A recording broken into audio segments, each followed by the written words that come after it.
Right break అయిన చూస్తున్నాం. Telugu film ఛాంబర్కు ఒక కీలక నిర్ణయం తీసుకుంది. ఇకపై ప్రతి సంవత్సరం ఛాంబర్ నుంచి అవార్డులు ఇవ్వాలని నిర్ణయం తీసుకుంది. ఫిబ్రవరి 6 నుంచి ఇక తెలుగు సినిమా పుట్టినరోజు వేడుకల్లోనే అవార్డులు ఇవ్వాలని కూడా నిర్ణయం తీసుకుంది. ప్రభుత్వం ఇచ్చే అవార్డులతో పాటుగా ఫిలిం ఛాంబర్ నుంచి అవార్డులు ఉంటాయని కూడా వివరించింది. తెలుగు సినిమా పుట్టినరోజున ప్రతి సినిమా నటుడు ఇంటిపై థియేటర్ వద్ద ప్రత్యేకంగా ఒక జెండాను ఆవిష్కరించాలని ఒక కీలక నిర్ణయం తీసుకున్నట్లు తెలుస్తోంది. ఇక తెలుగు సినిమా పుట్టినరోజు జెండా రూపకల్పన బాధ్యతను పరుచూరి గోపాలకృష్ణకు ఫిలిం ఛాంబర్ అప్పగించింది. ఇక ఇదే అంశానికి సంబంధించి పూర్తి అప్డేట్స్ ఇచ్చేందుకు మా ఫిలిం రిపోర్టర్ అశోక్ మనకి ఫోన్ లైన్లో సిద్ధంగా ఉన్నారు. అశోక్, చెప్పండి, ఒక ఎన్నడూ లేనటువంటి ఒక నిర్ణయం తీసుకుంది, కీలక నిర్ణయం. ఆ దిశగా తెలుగు ఫిల్మ్కి సంబంధించినటువంటి అవార్డులు ఇవ్వటంలో కానీ లేకపోతే జెండా ఆవిష్కరణ విషయంలో ఒక నిర్ణయం తీసుకున్నట్లు తెలుస్తుంది. ఈ అంశాలకు సంబంధించి పూర్తి అప్డేట్స్ ఏంటి? Thank you Rajasekhar.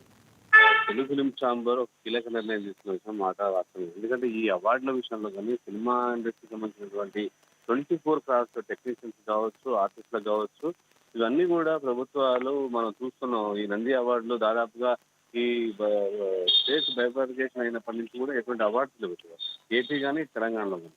ఈ అవార్డ్స్ విషయంలో కూడా ఎప్పటికప్పుడు వాళ్ళకి ఒక ప్రోత్సాహకరమైనటువంటి లేవు. అయితే ఇండస్ట్రీకి సంబంధించి ఇంత పెద్ద ఇండస్ట్రీ కంటే రాజకీయ నాయకుల కంటే కూడా ఇండస్ట్రీకి పెద్ద పీట వేస్తారు. చాలా ఫ్యాన్స్ ఉంటారు.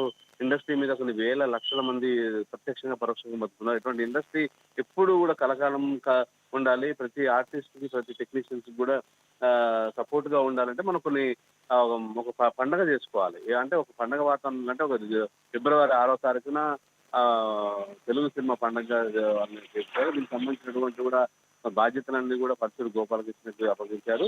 అలాగే ప్రతి థియేటర్ వద్ద ప్రతి సంస్థ అంటే సినిమాకి సంబంధించిన ప్రతి 24 సంబంధించినటువంటి శాఖల వద్ద వాడు ఖచ్చితంగా ఈ జెండా పండుగ జరుపుకోవాలని, అలాగే అవార్డ్స్ కూడా ఇవ్వాలని, టెక్నీషియన్స్ కూడా సపోర్ట్ చేయాలని, ఇండస్ట్రీని మరింత ముందుకు తీసుకెళ్లే ప్రయత్నం చేయాలనేది ఒక ఆలోచన చేశారు.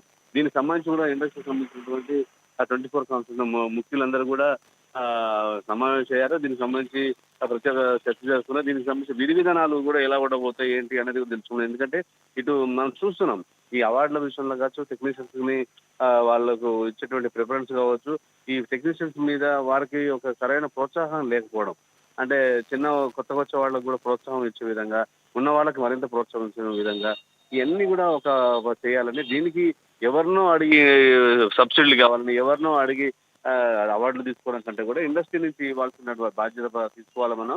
దీనికి సంబంధించినటువంటి కూడా చాలా మంది ముందుకు వస్తున్నారు. వారందరూ కూడా ఇచ్చి వారికి ప్రోత్సహించే విధంగా చేయాలని చెప్పేసి ఈ నిర్ణయం తీసుకున్నాం. ఈ నిర్ణయం పట్ల మాత్రం యావత్ తెలుగు ఇండస్ట్రీ మాత్రం హర్షం వ్యక్తం చేస్తుంది. దీనికి సంబంధించిన అందరూ కూడా ఇది మంచి నిర్ణయం. ఈ నిర్ణయాన్ని మేము ప్రతి ఒక్కరు ఉంటాం, సపోర్ట్ చేస్తాం. అవసరమైన వారికి కూడా మేము ఈ కావాల్సిన మూలధనాన్ని కూడా మేము సహకరిస్తాం అని కూడా ప్రతి ఒక్కరు అంటున్నారు. ఇప్పుడు ఈ ప్రకటన తోటి ఇండస్ట్రీలో ఒక పండుగ వాతావరణం అయితే నెలకొందని చెప్పొచ్చు రాజశేఖర్. అశోక్, అంటే ఒక జెండాను ఆవిష్కరించాలి అంటే జెండా అనేది ఒక గుర్తుగా ఉంటుంది. సో సింబాలిక్గా ఒక జెండాను ఆవిష్కరించాలి. అది పుట్టినరోజునో లేకపోతే థియేటర్లకు సంబంధించినటువంటి కొన్ని సందర్భాల్లో ఎగురవేయాలన్నటువంటి ఆలోచన, అంటే ఆవిష్కరణ చేయబోతున్నారా? దీనికి సంబంధించి ఎలాంటి ప్రతిపాదనలు ఉండే అవకాశం కనిపిస్తుంది? ఒక కమిటీ ఏమైనా నియమించే అవకాశం ఉందంటారా?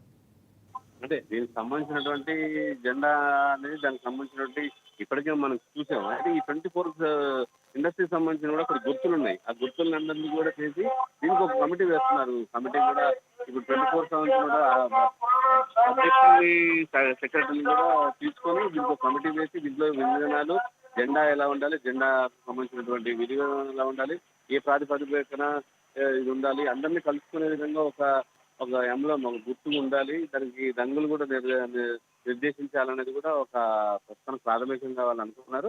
దీనికి సంబంధించి ఇన్ఫర్మేషన్ కానీ దీనికి సంబంధించినటువంటి విధానాలు కూడా త్వరలోనే పూర్తి స్థాయిలో ప్రకటిస్తామని మురళీమోహన్ చెప్పడం జరిగింది Rajasekhar. Right. Thanks for updates Ashok.